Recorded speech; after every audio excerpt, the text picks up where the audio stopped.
My name is Selene. I'm 34, and on Thanksgiving night, my own family humiliated me. I had been cooking for days, my hands cracked from scrubbing pans, my chest tight with exhaustion. But as I walked in with the gravy boat, Dad raised his glass to my younger brother. Mom didn't even look at me, only asked me to fetch more ice for him. My throat burned. My heart stopped. I realized in that moment I wasn't their daughter at all. I was just the help. And when I finally whispered, "No," I felt 30 years of silence begin to break. Before I take you deeper into what happened, tell me in the comments where you're watching from. And if you've ever felt like the outsider in your own family, tap that like button and subscribe so you don't miss the next story. I grew up in a house where the kitchen timer might as well have been my heartbeat. Every holiday, every birthday, every random Sunday dinner, it was my job to keep the clock running to make sure nothing burned while the rest of my family basked in each other's praise. When I was 8, I remember kneeling on the counter stool, hands sticky with flour, while my mother hovered behind me. "Don't press so hard." "Selene," she scolded, reaching past me to adjust the dough. The smell of cinnamon filled the kitchen, warm and sharp, but her voice cut through it. A few feet away, Dorian sat cross-legged on the living room rug, building towers out of Legos. Mom's tone softened when she turned her head. "Look at that, he's so creative." I remember staring at the cinnamon swirls and wondering what I was doing wrong. My mother's attention was a spotlight that never seemed to reach me fully. I lived in the shadow, trying to grow in a place that never gave me light. Years later, the pattern never changed. At Dorian's 12th birthday, the living room bloomed with balloon streamers brushing the ceiling fan and a cake with 12 sparklers flickering on top. He got a new bike, shiny and red, propped in the hallway like a trophy. I got the job of slicing the pizza, stacking paper plates, refilling soda. When I asked quietly why my own birthdays were smaller, my father, Magnus, chuckled and said, "Your brother's got so many friends. We can't let him down." My birthday came 3 months later. We had Chinese takeout on paper boxes at the kitchen counter. I remember the sesame oil smell mixing with the lemon cleaner my mom had sprayed earlier. "Sorry, honey," she said, setting down lo mein. "Dorian has soccer playoffs. We'll do something bigger another time." Another time never came. By the time I was 15, the small cuts had piled into scars. The one I remember most was prom. I'd saved for my own dress, a soft blue gown I bought secondhand. My mother barely looked up when I modeled it for her in the living room. "It's nice," she murmured, distracted by Dorian's acceptance letter to a private academy. He strutted in with a grin, waving the envelope like a medal. Dad clapped him on the back. My mother cried. I stood in my dress, hands awkwardly at my sides, waiting for someone to notice. They didn't. Even college became another battlefield of silence. I got into Florida State with a partial scholarship. I needed help with the rest, just a few $1,000s for tuition. Dad's answer was sharp. "You need to learn responsibility, Selene. We can't hand out money whenever you want." A year later, when Dorian was accepted into a business program upstate, I overheard my parents whispering in the kitchen. "We'll take a loan if we have to," my mother said. "He can't lose this opportunity." And they did. That was the rhythm my needs translated as irresponsibility, his as potential. I swallowed resentment with every meal I cooked, every dish I scrubbed, every polite smile I forced at gatherings. There was one Thanksgiving when I was 19 that branded itself into me. My mother handed me the carving knife. "You're so good at this," she said. I remember the weight of the blade in my hand, the smell of rosemary and garlic, the heat of the oven still clinging to my face. My brother breezed in half an hour late, hair perfectly styled, laughing about a girl who'd given him her number. Dad raised his glass. "To Dorian for keeping us all together." The words hit me like a hammer. I stood there with the knife in my hand, carving meat that no one even credited to me. That's when I began keeping mental records. Who arrived on time? Who promised what? Who praised whom? At first, it was just a game to survive the emptiness. But the records hardened into something else, evidence. I didn't know it then, but the careful way I noted time, the way I held onto receipts and scraps of paper would matter one day. And every holiday after the pattern only deepened. At 22, I landed my first job in PR. I was so proud. I came home from work, heels clacking against the tile, clutching my new ID badge. Mom barely glanced up from her iPad. "That's nice, honey. Did you hear Dorian got an internship in New York? Big things ahead. Dad chimed in, grinning. Our boy is going places. I sat on the edge of the couch badge heavy on my lap, wondering if I even existed outside of kitchens and side conversations. Sometimes I thought about disappearing entirely, packing up and leaving without a word. But then I remembered the silence that followed whenever I did something for myself. The silence was louder than any scolding, it was erasure. So I stayed. I smiled. I cooked. I kept the timer running. And somewhere inside, a voice kept whispering, "One day they'll have to see you." By the time I was 25, my life had split into two tracks. At work, I was Selene, the reliable PR assistant who stayed late to polish presentations and kept coffee flowing during client meetings. At home, I was still the helper, the invisible daughter who existed to fill plates, fold napkins, and keep the family machine running without complaint. The contrast was brutal. In the office, my boss, Mr. Alden, would bark about deadlines, but at least my effort was acknowledged in quarterly reviews. At home, the more I did, the less they seemed to see me. I remember one Easter when my father Magnus told me to set out the good china. I carefully unwrapped each porcelain plate, arranging them under the chandelier's yellow glow. When Dorian walked in, Mom gasped, "Oh, sweetheart, you look so handsome in that blazer." He hadn't even buttoned it properly. Dad poured him a drink and raised a toast before we'd even sat down, to Dorian for all his hard work. I stood there with a stack of folded linen napkins in my arms, my smile frozen in place. It became a kind of choreography, me in the background, them spotlighting him. And I was too trained, too conditioned to break formation. When I moved into my own apartment at 27, a modest one-bedroom in Orlando, I thought maybe the distance would change things. I scraped together the down payment on my own working nights and skipping weekends out. My parents' reaction still echoes. Was that responsible, Selene? Shouldn't you have waited? 3 months later, Dorian bought a sleek condo downtown. The closing photo showed him beaming in front of the building, Mom and Dad on either side. Later, I found out they had quietly given him the down payment. "We just wanted to help him get started," Mom said. I didn't ask why I hadn't been worth helping. I swallowed it. Again. Sometimes I wondered if Aunt Alara noticed. She'd arrive at gatherings a little late, eyes flicking over the chaos. Once she caught my gaze as I cleared dishes while everyone else sat. Her mouth tightened, but she never spoke up. Maybe she thought silence was safer. Maybe she thought I was used to it. There were moments I tried to carve out space. At 30, I landed a client account that doubled my workload and came with a quiet title bump. I told my parents over Sunday dinner, explaining how I'd stayed until midnight finalizing the pitch. Magnus nodded vaguely, eyes already shifting to Dorian, who had just announced he was thinking of buying a boat. The table buzzed with questions about size, color, cost. My promotion dissolved in the air like smoke. Birthdays became another reminder. 4 of mine were postponed over the years because they overlapped with Dorian's important events: a golf tournament, a job interview, a weekend trip. My mother would pat my hand and say, "We'll celebrate another time." Another time never came. The photos told the story better than I could. Mom's albums brimmed with Dorian in center frame, blowing out candles, cutting turkey, laughing with Dad's arm around his shoulder. If I appeared at all, it was a blurry shoulder in the background, a hand pouring wine, a sliver of my face caught while bending to clear plates. I used to flip through those albums when no one was around, running my fingers over the glossy pages looking for evidence that I mattered. Sometimes I found the edge of my sweater sleeve in the corner and it made me want to scream.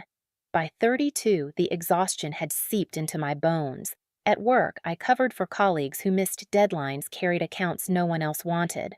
At home, I baked, basted, scrubbed, and smiled. When I thought of myself, it was always in service to someone else's story. That year, Thanksgiving fell particularly heavy. I remember the smell of garlic and rosemary clinging to my hair, the ache in my back after standing for hours. Dorian arrived 2 hours late with a bottle of wine, kissed Mom on the cheek, and within minutes, Dad was raising his glass to him again. "To Dorian for keeping us all together," Magnus said, voice booming. I nearly dropped the carving knife. It was the moment my mental ledger began. I started noting details: who arrived late, who brought nothing, who left early. I tucked receipts into folders, screenshotted messages, kept emails. It was less about revenge back then and more about survival, evidence that I wasn't imagining it, that the neglect was real. Because the hardest part of being invisible is starting to wonder if you're making it up. Each holiday deepened the grooves. At Christmas, Aunt Verena announced she was giving Grandma's heirloom china cabinet to Dorian. I felt my chest tighten. I had admired that cabinet since I was a child. Its glass doors had reflected every holiday meal I had cooked, polished until my hands cracked. "Thank you, Aunt Verena," Dorian said smoothly. He didn't even look at me. That night I stood alone in the kitchen scrubbing pans until my knuckles burned. The scent of scorched gravy hung in the air, bitter and sharp. I remember gripping the counter so hard my palms hurt. That was the first night I whispered to myself, "One day, they'll have to see you." I didn't know it yet, but the clock had already started ticking. When I turned 33, I thought maybe things would finally tilt in my favor. I had been promoted to senior account manager at the PR firm, a title I'd clawed my way toward for years. It wasn't glamorous, but it meant recognition, a bigger paycheck, and a chance to lead. I rehearsed how I would tell my parents. I pictured Mom's smile, widening Dad's eyes, crinkling with pride. Maybe they'd finally see me. Instead, the night I went home to share the news, Dorian breezed through the door with a set of glossy brochures. He spread them across the table like cards in a winning hand. "I'm closing on a beach house," he announced. "Siesta Key. It's perfect." The room erupted. Mom clapped. Dad practically shouted. Aunt Verena, who had dropped by, pressed her hands to her chest and gushed, "Oh, Dorian, you deserve it." My announcement sat on my tongue, sour and heavy. When I finally managed to slip it in, "I was promoted today." The only response was a distracted, "That's nice, honey." Brochures shuffled. Wine glasses clinked. My words sank beneath the weight of their celebration. I drove home that night, gripping the steering wheel until my knuckles whitened. My promotion felt like dust in my hands. That was the thing about being the invisible one. Even victories turned hollow. The pattern held steady into every gathering. At Father's Day brunch, Dad lifted a glass not to his own life, but to Dorian's bright future. At Easter, Mom raved about Dorian's latest client dinner. At Christmas, Aunt Verena cornered me in the kitchen and whispered, "You're lucky to have a brother like him. He makes the family proud." I bit back the words that wanted to rip free. "What about me?" Instead, I nodded, washed another stack of plates, and stuffed the ache down. There was a day in late summer when I visited my parents' beach house. I stepped into the living room and froze. On the mantel sat a framed family photo from their Key West trip, one I hadn't even known happened. Everyone stood arm in arm, sunburned and smiling. Everyone except me. When I asked, Mom laughed lightly. "It was just a quick weekend. You were busy with work." I wasn't. I'd spent that weekend alone in my apartment cooking casseroles for the freezer and answering emails from Mr. Alden. That night, scrolling through my phone, I pulled up the calendar I had kept for years. Each square filled with notes: bought turkey, picked up wine, cleaned house, cooked for 10. The pages told the story in black and white. I started saving more. Screenshots of texts where Mom listed dishes I was assigned, photos of Dorian arriving empty-handed, records of my credit card bills stacked against his gifts. The ledger in my mind became a ledger in real form, digital folders, labeled and dated. I didn't know exactly what I was building, but the habit grew sharper. Every overlooked moment, every redirected spotlight, every photo where I was cropped at the edge, it all went into the archive. At work, I kept up the same pattern, covering for colleagues, meeting deadlines no one else could touch. Mr. Alden barely looked at me except to remind me when I slipped, but even his clipped nods carried more recognition than I got at home. Sometimes Kaya would glance at me across the cubicle divider and say, "You okay?" And I would answer, "Fine, always fine." Because what else was there to say that my entire existence was defined by what I could provide, and no one had ever asked what I wanted. One night Kaya invited me out with friends. "It's nothing big," she said. "A karaoke night, bad singing, cheap drinks. No family drama allowed." I almost said no. I almost excused myself with the usual line, "I have too much to do." But then I caught my reflection in the office window. My eyes looked tired, hollow, and I thought maybe one night. That night was the first time I laughed without restraint in months. Orion, one of Kaya's friends, performed a ridiculous interpretive dance to a power ballad. My sides hurt from laughing. And in that moment, surrounded by people who didn't expect anything from me except presents, I felt a crack in the armor I'd been carrying for decades. Driving home, I realized something joy felt foreign because I'd spent my life rationing it. That realization scared me, but it also planted a seed. From then on, I noticed the contrast more sharply. The suffocating silence at family gatherings, the sharp weight of my father's toasts, the casual erasure in Mom's captions, and then the laughter light and free among friends who barely knew me but welcomed me anyway. It was like breathing fresh air after living underground. I started to ask myself the dangerous question: what if I stopped? What if I didn't show up early? What if I didn't cook? Would they even notice me without my labor, or would I disappear entirely?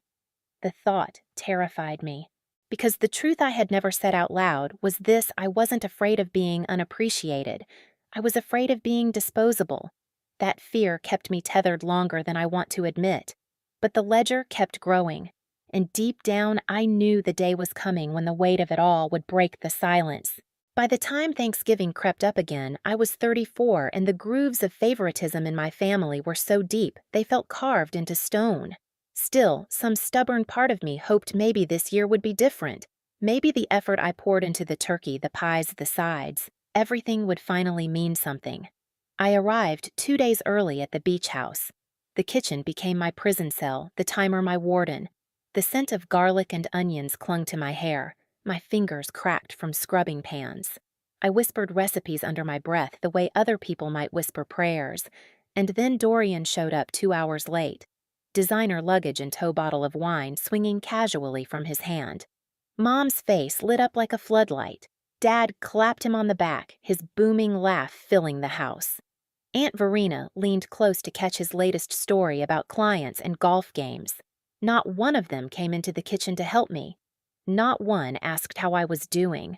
Later, as I bent down to wipe spilled gravy off the floor, my knees aching against the tile, I looked through the doorway and saw them all around the table.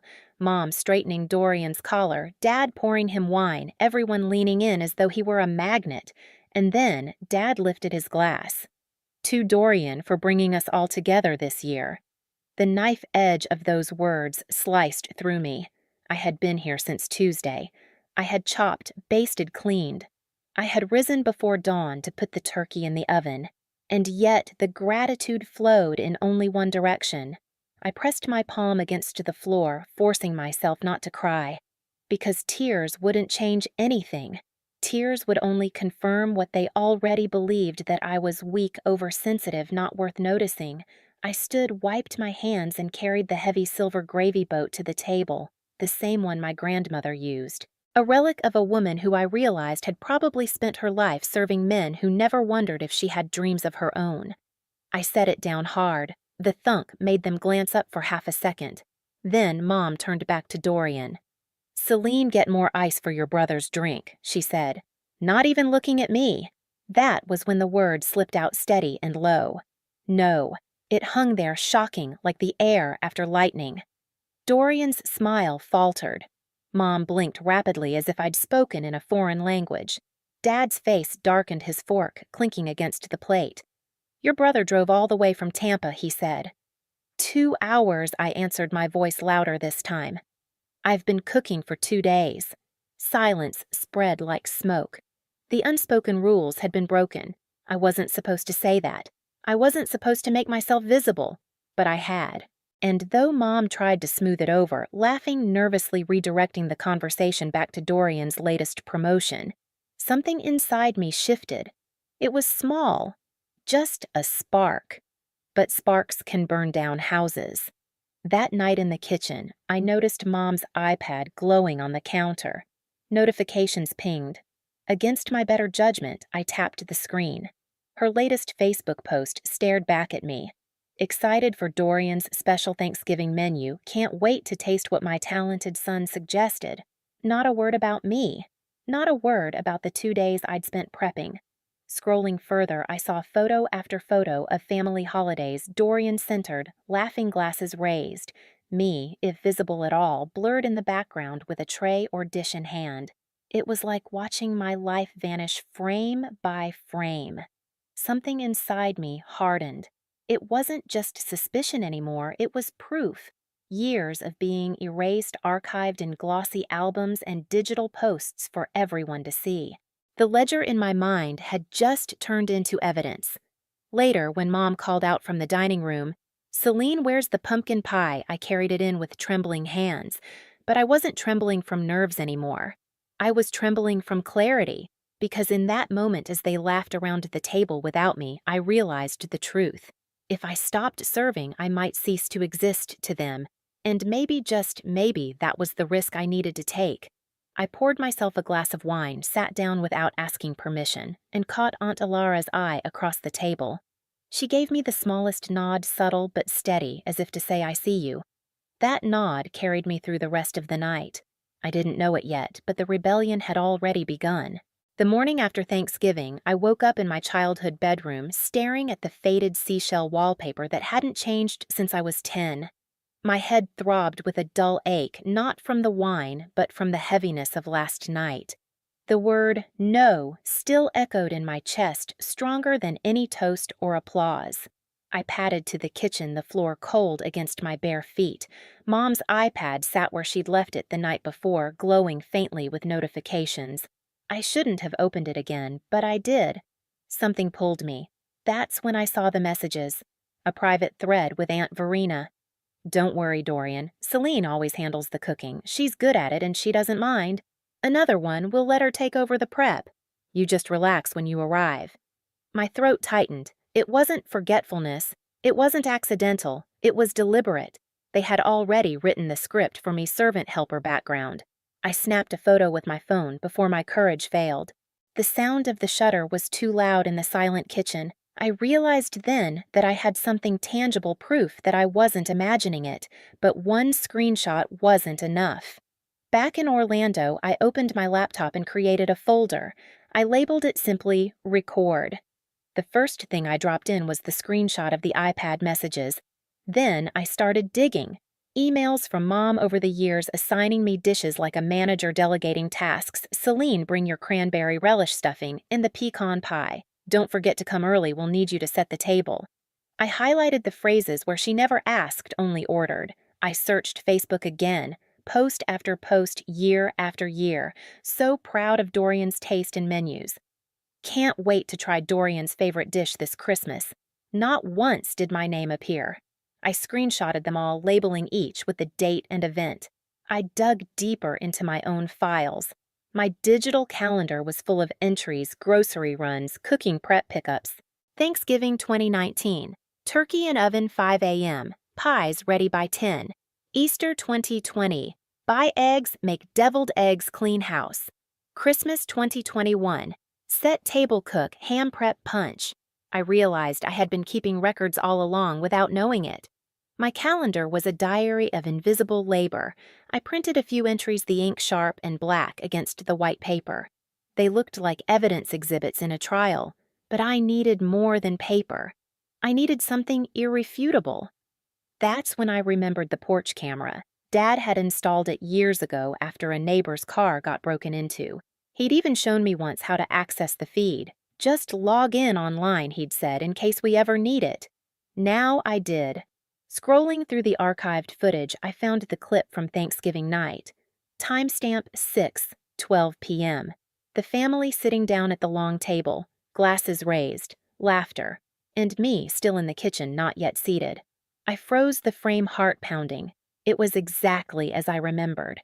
Dad's voice audible through the mic, booming to Dorian for bringing us all together. I downloaded the clip and saved it twice, once on my hard drive, once to the cloud. My fingers trembled as I labeled it proof. I leaned back in my chair, the blue glow of the screen washing over me. For years, they had told me I was sensitive, dramatic, imagining slights.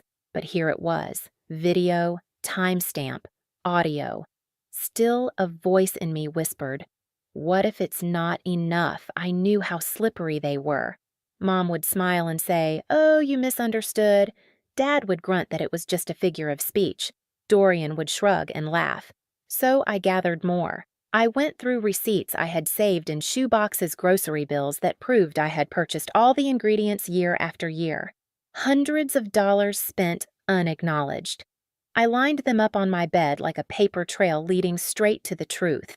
I pulled up bank statements that showed my parents wiring thousands to Dorian for his condo down payment. The same month they told me I was irresponsible for buying my modest place with my own savings. My stomach burned as I highlighted the transaction. Proof of favoritism carved into numbers. But I didn't stop there. I reached out quietly to a restaurant manager I knew in Key West. I had worked with him once on a client event. "Do you remember a group my family dining here last spring?" I asked, my voice steady. "Sure do," he said. "Big party loud, talked about how proud they were of their son, why they told me I wasn't invited because I was too busy with work." There was a pause. "That's not what they said that night. They said you didn't like to travel." I thanked him, my chest heavy with both hurt and validation. Every piece of evidence told the same story I was erased on purpose. I knew then this wasn't about convincing myself anymore. This was about building a case they couldn't laugh off, couldn't rewrite. I emailed a local attorney someone a colleague had once recommended. I explained I wasn't planning to sue, just wanted to know what I could legally show. She replied quickly, "Keep everything digital intact. No edits. Print copies, but keep originals. Chain of custody matters even outside court. If you show it, they can't dismiss it as fabricated." Her words steadied me. That night, I sat at my kitchen table surrounded by piles of receipts, printed screenshots, and a USB drive glowing faint blue. My apartment smelled of ink and paper, not garlic and gravy. I picked up the silver gravy spoon I had taken home in my purse after Thanksgiving. I turned it in my hand, its weight grounding me. For once, I wasn't preparing food. I was preparing truth. And yet, even as I assembled the pieces, fear gnawed at me. What if they cut me off completely? What if I lost even the scraps of belonging I'd clung to? I set the spoon down my palms, sweating. Confront now or wait? The question pulsed with every heartbeat. But deep down, I knew waiting had never saved me before. The following week at work, my exhaustion showed. Mr. Alden cornered me by the printer, his tie askew. "Selene, the Henderson pitch. Where is it?" My stomach dropped. "I'm working on it now. I'll have it by 3. His brow furrowed. "It was due last Friday." The words landed heavy. I stammered an apology, but he just shook his head. "This isn't like you." Then he walked away, leaving me standing in the hum of the machines holding blank sheets that felt like indictments. For the first time, I realized the toll. The late nights cooking, the constant dread of family obligations, it was bleeding into everything else. I was starting to fail in the one place I'd always been reliable. That night, I sat on my couch surrounded by papers, receipts, screenshots, bank statements, my promotion certificate still in its envelope. I stared at the mess and asked myself the question again, confront now or wait, but every sign pointed to now. So I organized. I bought a binder, black, sleek, unassuming. Inside, I created sections with tabs, messages, photos, receipts, transfers, timeline. Under messages, I slid in the iPad screenshot enlarged so the words were clear. Selene always handles the cooking. She doesn't mind. Under photos, I placed printouts of Facebook posts, each caption highlighting Dorian, each one erasing me. I circled the dates in red ink. Receipts held grocery bills stretching back years, stacks of turkeys, pies, wine, numbers that proved the labor I carried. Transfers contained the bank statement showing the wire to Dorian's title company, highlighted in yellow, side by side with my own credit card bill for my condo down payment. And timeline that was the hardest. Page after page from my digital calendar printed with timestamps, up at 5 a.m. turkey in oven. Buy candles, set table. Entries that showed year after year how much I gave without acknowledgement. I flipped through the binder, my chest tightening. It looked clinical, like a case file, but it was my life, my invisibility documented in black and white. I wasn't done.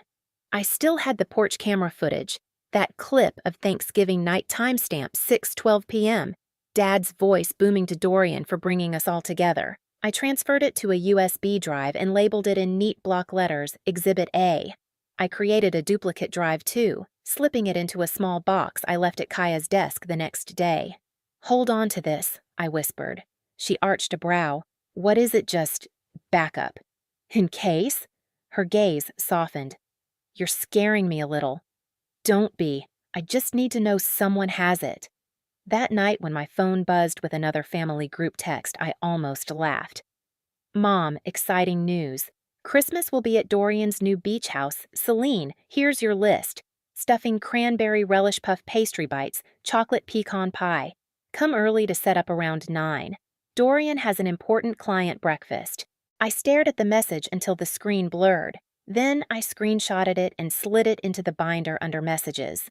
Proof that even after all these years, they still saw me as labor, not blood. But a part of me hesitated. I wasn't sure evidence alone would break through. My family was skilled at denial at rewriting history mid-sentence. They could look at a photo of me blurred in the corner and say, "Oh, you were there? See?" That was when I remembered something Orion had said at karaoke night. He'd laughed about his mom trying to guilt him into hosting Easter. "She called me the glue of the family," he said, rolling his eyes. I told her glue breaks too. She didn't know what to say. I thought about that phrase, glue. That was what they saw Dorian as, the glue that held us together. But I had been the one binding everything. Cooking, organizing, smoothing over conflicts. I wasn't glue. I was mortar invisible between the bricks. And if I pulled myself out, the whole wall might crumble. I needed to see how far they would go without me. So I started small. I didn't answer the group text right away. Hours passed. Then Mom sent another, "Did you see my message?" I let it sit. The next day, Dad called. His name flashed on my screen, foreign and startling. He hadn't called me directly in years. "Selene," he said, voice gruff. "Your mother says you're being difficult. Is there a problem?" The word almost slipped out again. "No." But I caught myself. "Not a problem," I said carefully. "Just busy." There was silence, then a sigh. "We're counting on you." I ended the call quickly, my hands trembling. Proof wasn't just in paper.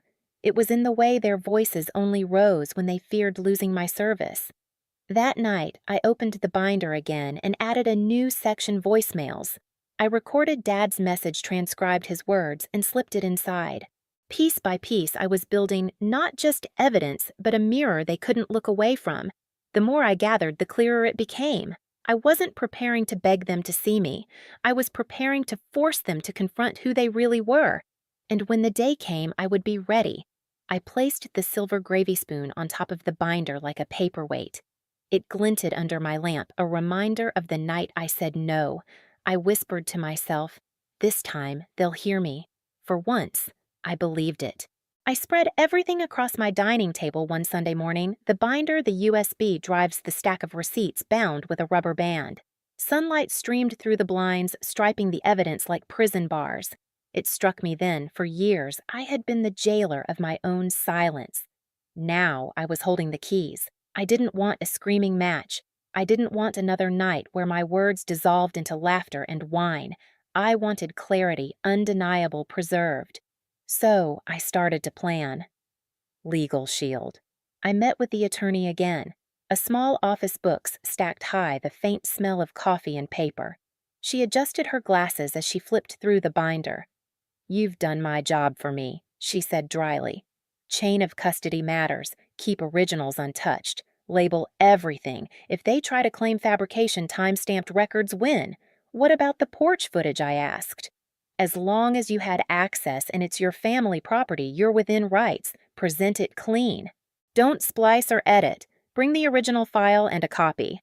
I nodded, writing every word. My pen scratched across the legal pad, steady this time. "Selene," she added softer. "You don't need a courtroom for the truth to matter. Sometimes putting it in front of them is enough." I left with a strange sense of armor, not flashy, but solid. Logistics and props. Back home, I set up an assembly line. I printed enlarged photos of the Facebook posts, circled the captions in red. I mounted them on black cardstock like exhibits. I slipped the receipts into plastic sleeves, dated and ordered. The USB drive I labeled Exhibit A went into a small silver case that fit in my palm. I ran my thumb over it, breathing slowly until my pulse steadied.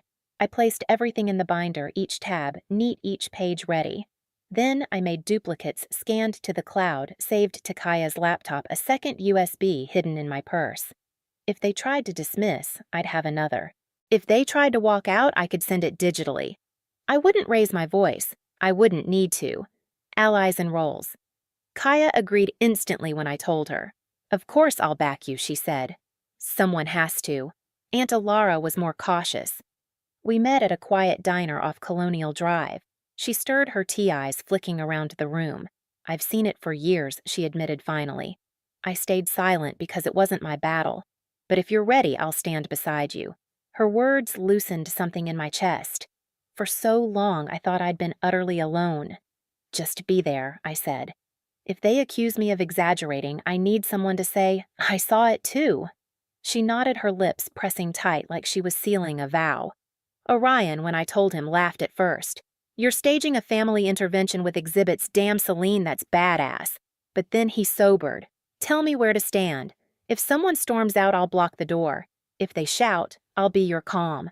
It felt strange drawing battle lines for a war fought with words and paper, but I knew better than anyone how loud denial could be. Bait and timing. The invitation came easily.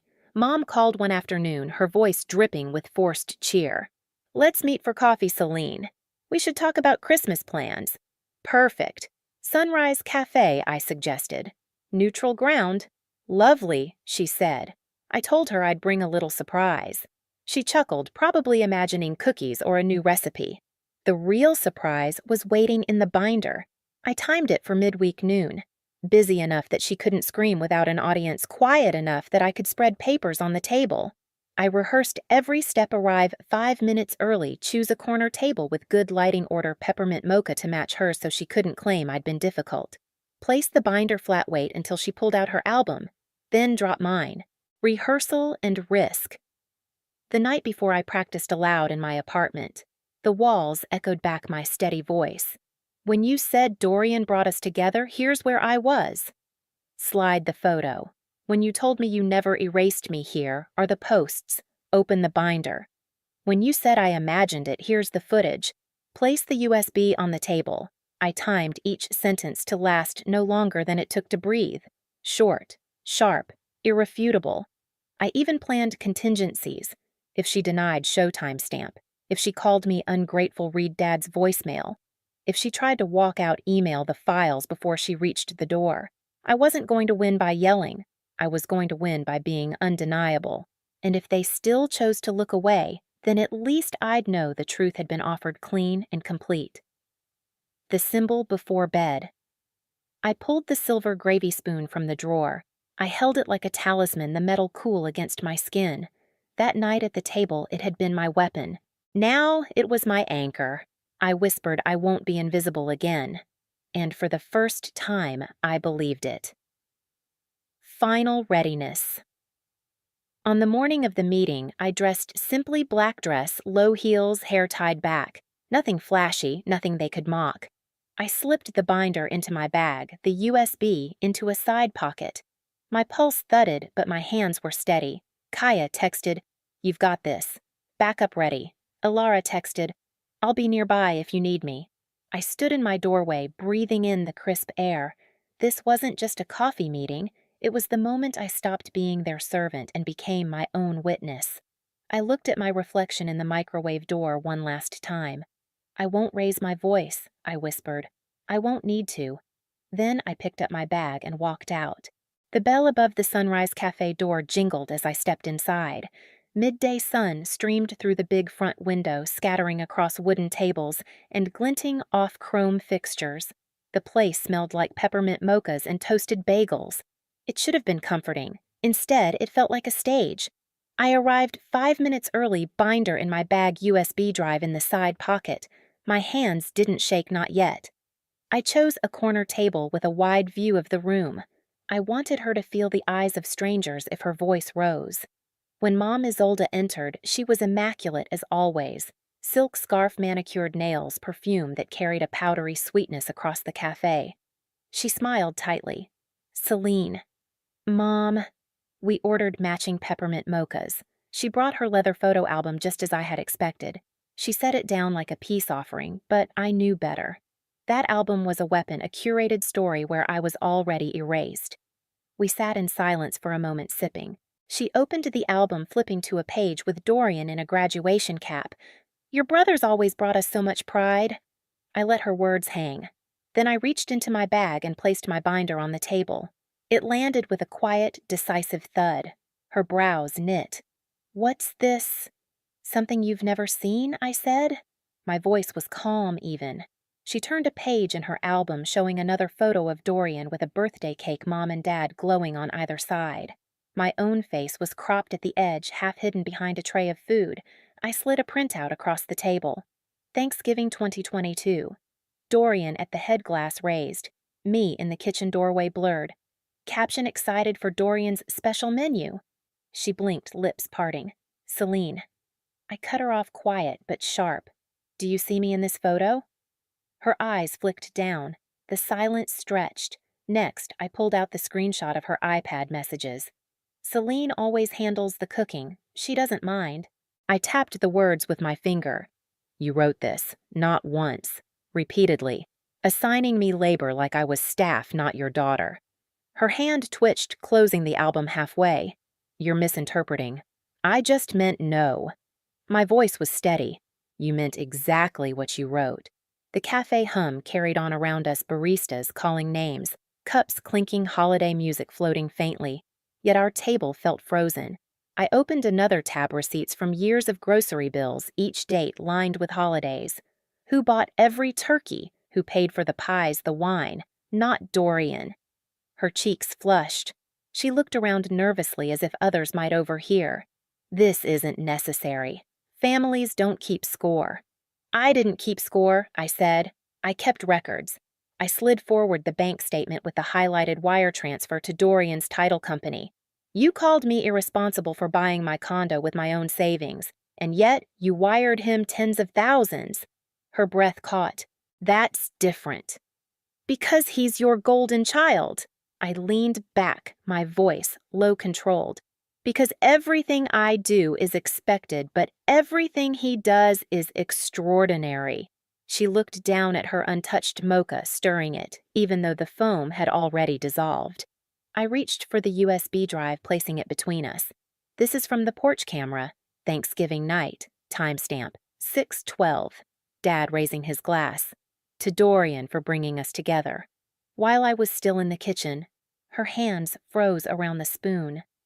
You can watch it, I said softly. It's all there. His words. My absence. The truth you've pretended not to see. Her eyes filled, but not with remorse, more like anger at being cornered. You're being cruel, Selene.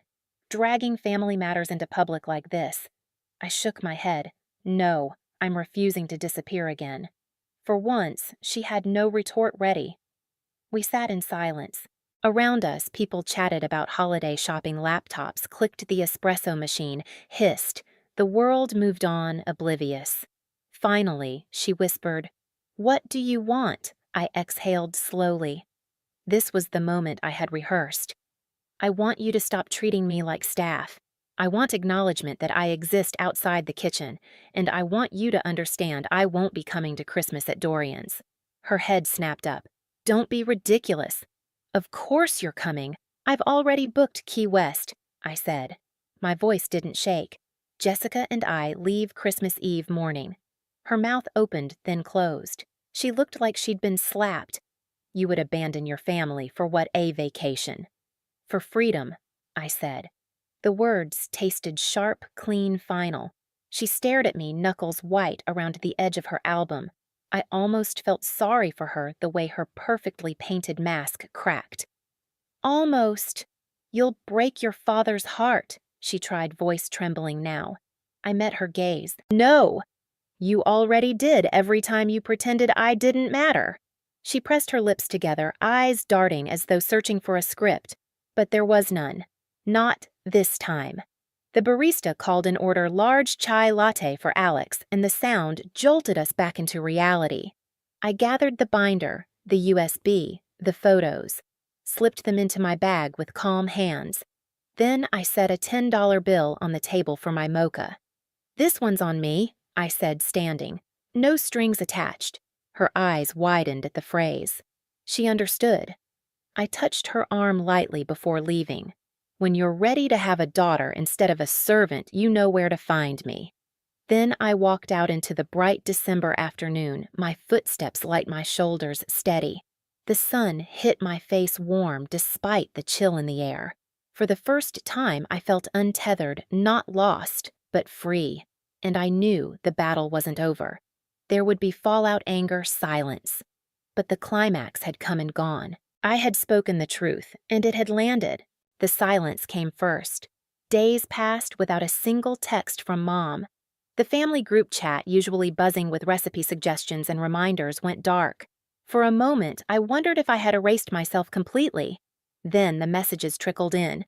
Aunt Verena sent the first a sharp one-liner. "You embarrassed your mother in public. How could you?" I didn't reply. Next came a voicemail from Dad. His tone was lower than usual, hesitant.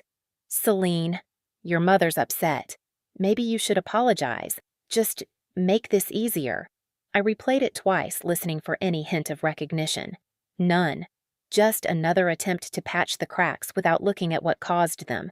So I recorded it, transcribed it, and slipped it into the binder, a reminder of how quickly the old script tried to reassert itself. But not everyone played their parts.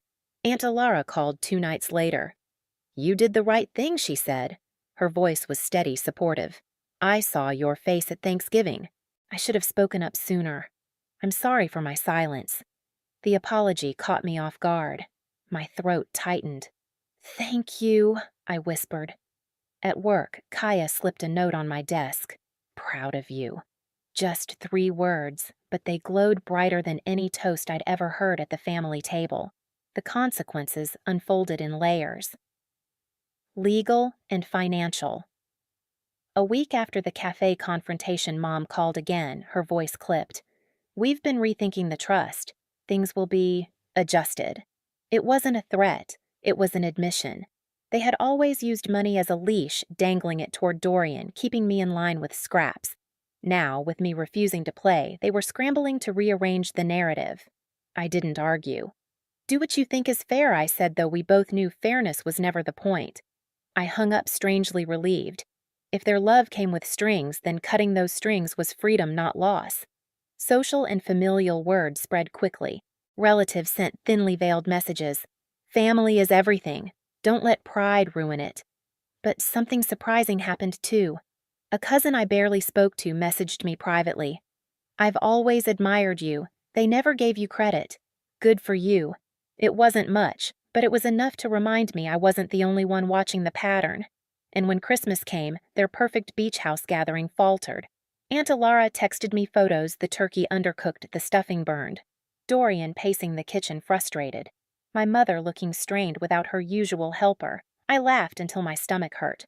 Not out of cruelty, but out of the sheer irony. Personal. The deepest consequence was inside me. The first night after the cafe, I woke at 3 a.m., expecting the familiar rush of panic, the acid in my throat, the pounding heart. It didn't come. Instead, I lay there listening to the hum of my fridge, the city sounds drifting through the window. Calm.